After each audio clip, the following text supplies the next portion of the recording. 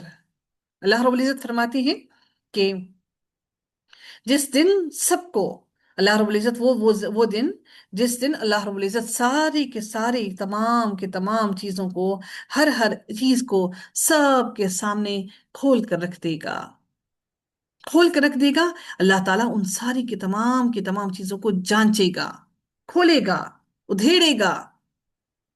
جو ہوتا ہے نا کہ ہم کسی چیز کو ادھیڑ کر، کسی چیز کی کھال ادھیڑ کر اس کے نیچے اتر جانا، کہ کسی چیز کو کھال ادھیڑ کر اس چیز کے بارے میں اندر سے جاننا۔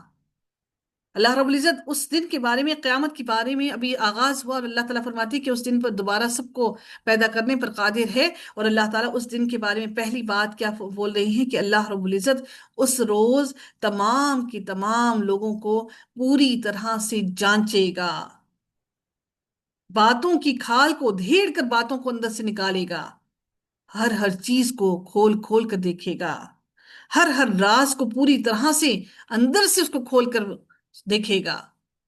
فما له من قوت ولا ناصر۔ اللہ رب العزت پھر مزید فرماتے ہیں کہ پھر نہ اس کا کوئی، نہ پھر اس انسان کا پھر اللہ رب العزت کے سامنے کوئی مددگار نہ ہوگا۔ تمام کی تمام قوت اس روز صرف اور صرف اللہ رب العزت کے لیے ہوگی۔ تمام کی تمام طاقت تو آج بھی اللہ کے لیے ہے، لیکن آج اللہ تعالیٰ نے ہم انسانوں کو تھوڑی بہت طاقت دے کر ہمارے جسم کو، ہمارے ذہنوں کو، ہماری زبان کو ہمارے کنٹرول میں بنایا۔ آج ہم اپنے جسم پر، اپنے آپ پر طاقت رکھتے ہیں، لیکن اللہ رب العزت فرماتے ہیں فَمَا لَهُ مِن قُوَّةٍ وَلَا نَاصِرٍ۔ روز قیامت کسی کے پاس کوئی قوت اور طاقت نہ ہوگی، ساری کی ساری قوت اور طاقت صرف اور صرف اللہ رب العزت کے پاس ہوگی۔ اس روز نہ ہمارا اختیار اپنے ہاتھوں پر، نہ اپنی زبان پر، اپنے جسم پر، اپنے کسی بھی جسم کے حصے پر، آرگن پر، کسی پر کوئی طاقت حاصل نہ ہوگی، اور نہ ہی اس روز کسی کی مدد حاصل ہوگی۔ رب کائنات نے پھر اگلی آیت میں مزید فرمایا وَالسَّمَاءِ ذَاتِ الرَّجْعِ۔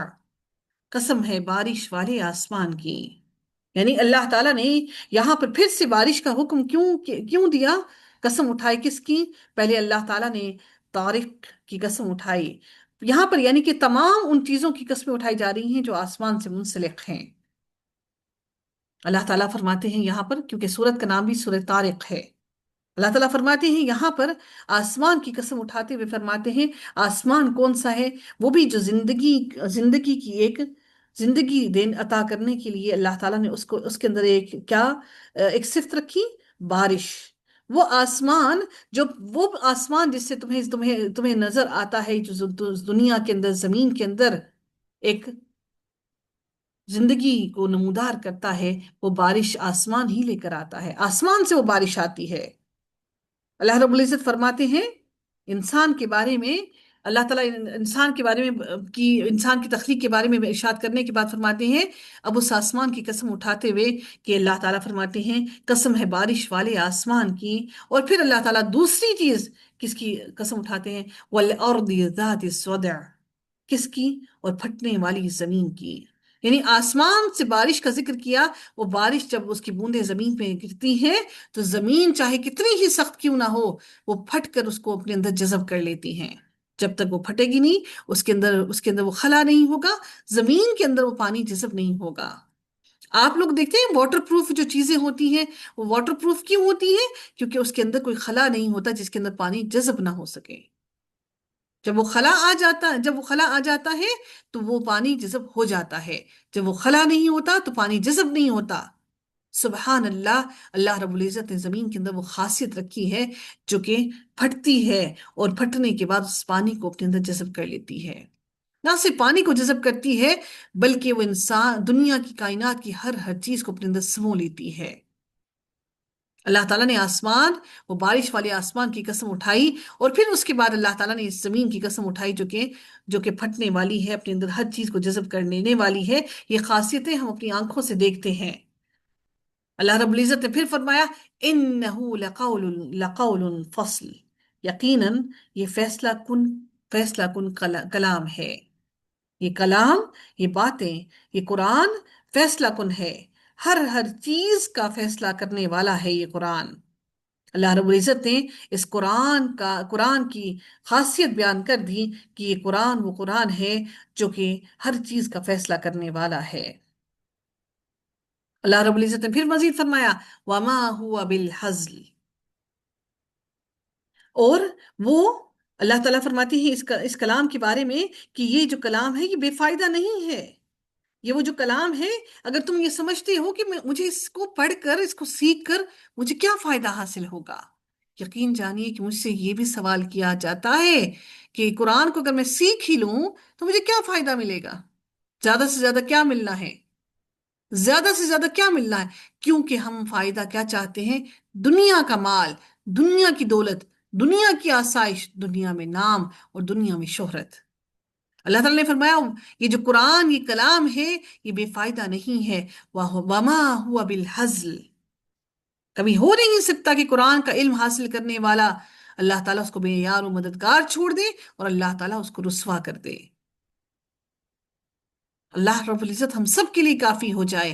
انہم یکیدون کیدا، واقعی وہ لوگ تدبیر کر رہے ہیں، وَأَكِيدُ كَيْدًا، اور میں بھی تدبیر کر رہا ہوں۔ یعنی انسان تدبیریں کر رہا ہے کہ کسی طرح سے اللہ تعالیٰ کے کلام کو جھٹلا دے، لیکن اللہ تعالیٰ نے کہا یقیناً میں بھی تدبیر کر رہا ہوں۔ وَأَكِيدُ كَيْدًا فَمَهِّلِ الْكَافِرِينَ أَمْهِلْهُمْ رُوَيْدًا، اللہ تعالیٰ فرماتے ہیں لہٰذا آپ ان کافروں کو مہلت دیجئے، ان کو تھوڑی سی مہلت دے دیجئے۔ اس صورت میں اللہ تعالیٰ نے آسمان اور ستاروں کی قسم کھا کر یہ ارشاد فرمایا کہ ہر انسان پر ایک نگران مقرر ہے جو اس کے تمام اعمال، اس کی حرکات، اس کے حالات کو دیکھتا، جانتا اور سنتا ہے، اور سنتا ہے۔ اور اس کا عقلی تقاضا یہ ہے کہ انسان اپنے انجام پر غور و فکر کرے، اور اعمال کے نتائج جو ہم عمل کر رہے ہیں اس کے نتائج کو اپنے سامنے رکھتے ہوئے جو کچھ دنیا میں کر رہا ہے اور جو اپنے رب کے لیے محفوظ کر رہا ہے اس کو دیکھ بھال لے۔ قیامت کے دن اس کا حساب اس کو دینا ہوگا، ہر ہر لمحے کا، کیا کھایا، کیا پہنا، کیا اوڑا، کیا ضائع کیا، کس میں نفاق کیا، اور کس کے اندر انسان نے بخیلی کی، کہ اللہ کی راہ میں خرچ کرتے وقت ہم بخیل ہو جاتے ہیں، اور دنیا کے لیے ہمارے دل اور ہاتھ بہت کھلے ہوتے ہیں۔ جس طرح آسمان پر ستارے ہر وقت محفوظ ہیں، مگر ان کا ظہور ایک وقت خاص یعنی قیامت میں ہوگا۔ کس کا؟ اس طارق کا،